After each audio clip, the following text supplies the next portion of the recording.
Distant Worlds 3 is really starting to ramp up. The brand new website is now live, registration is open, and there's a whole lot going on here, far more than many of us may have expected. It's looking like it's going to be a very big deal indeed.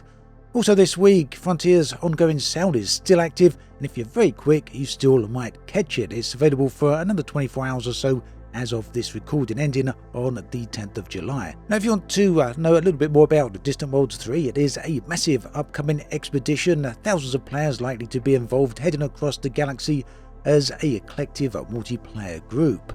This is set to take place in January 2026, and because it is such a large-scale event, it's taken months of preparation to get there.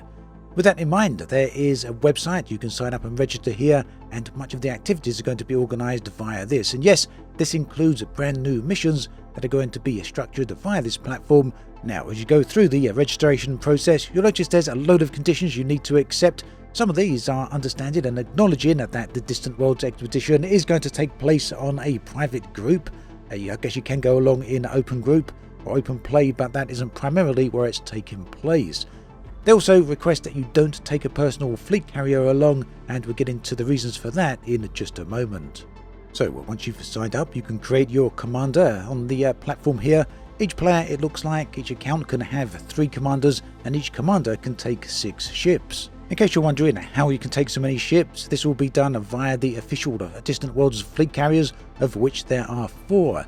Each one has a different role assigned to it. So this platform is going to look very familiar to you in terms of the UI. It's almost identical to what we see inside the game, and that makes it feel even more like an extension of the game. And that really is ultimately the whole purpose of Distant Worlds 3, to feel like it's a massive activity taking place entirely within the massive in-game universe. Now, the FAQ is well worth taking a look at. If you do have any questions, there's going to be a lot of information that is answered right here. An obvious one that many people may want to know is the minimum jump distance for any ship. They say there's slightly over 33 light-year jump range here because whilst Beagle Point, that's the star on the opposite side of the star galaxy, is not the final destination, it is nonetheless an important destination along the way, and you're going to need to be able to make that jump. Another bit of information here on fleet carriers. They request you don't take any personal fleet carriers. That is because the Distant Worlds organisers themselves are taking along 4. There will be 4 official Distant Worlds carriers, and this is all down to the spirit of the Endeavour. They don't want it to feel like an abundance of fleet carriers out there, hundreds, dozens, or whatever.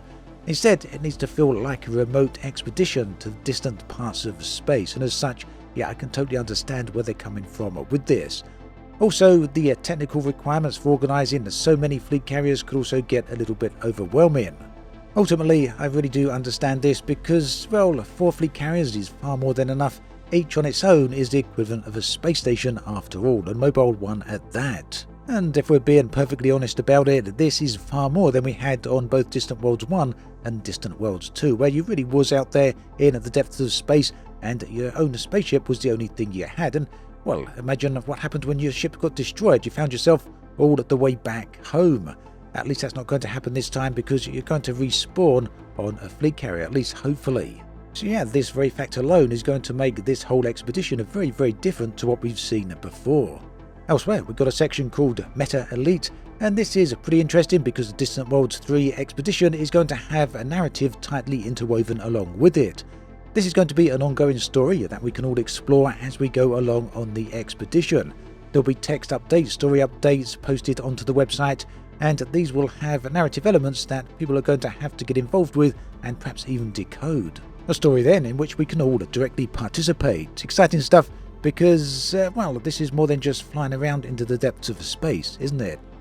So, Meta Elite is a companion app. It's separate to the website here, maybe a part of the website, but it is a separate utility. It's created by Othan von Salazar, and they say it's created specifically with Distant Worlds 3 in mind.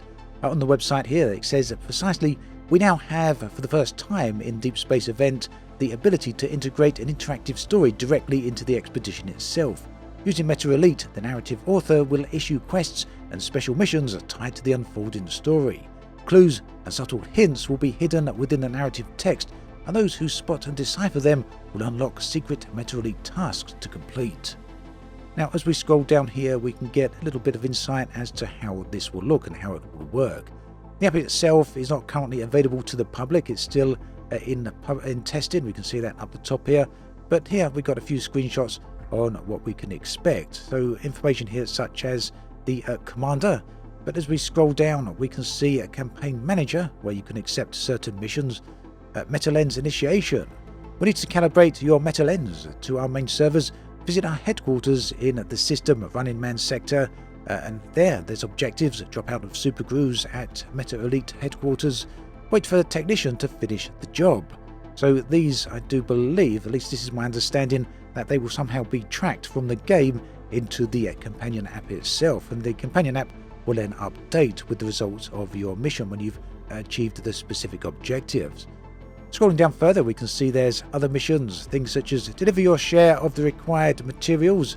There's 80 out of 80 delivered on this example, and help deliver all required materials. There's a total of 6,700 materials, of which 3,000 have so far been delivered. And these are all missions that this companion app will be providing.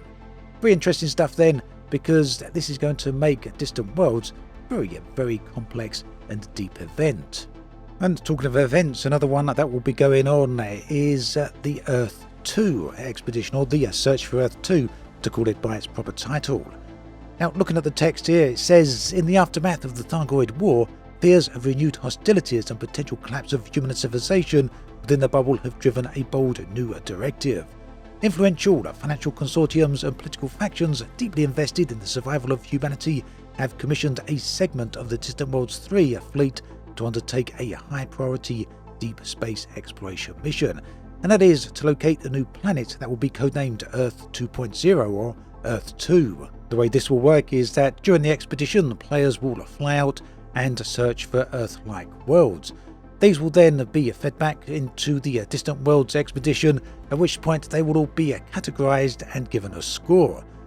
The player that finds the planet with the highest score will enter into a final part of the competition, where each of the worlds, 10 I do believe, will be assessed, will ultimately lead into a single winner.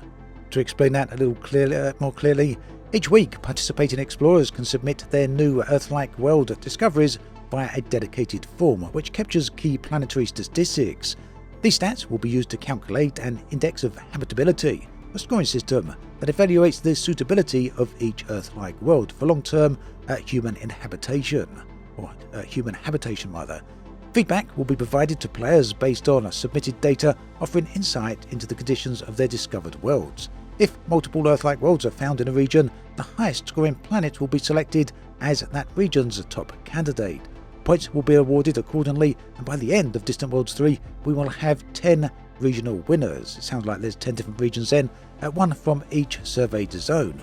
Finally, from those 10 finalists, the most habitable and promising Earth-like world will be crowned the official Earth 2. The player who discovered it will receive a special end-of-event prize, earning their place in Distant Worlds 3 history as the pioneer who found humanity's ultimate backup plan among the stars. So all of this is just a taster of what you can expect over on the Distant Worlds 3 website and the Distant Worlds expedition itself. I highly recommend you go and check it out. The link to the website is in the video description, and if you head on over there you can sign up and then check all this information out for yourself. That then brings us to an end of the video. Thanks for watching it all the way through. There is another one on the screen right here. Take care, and I'll catch you next time.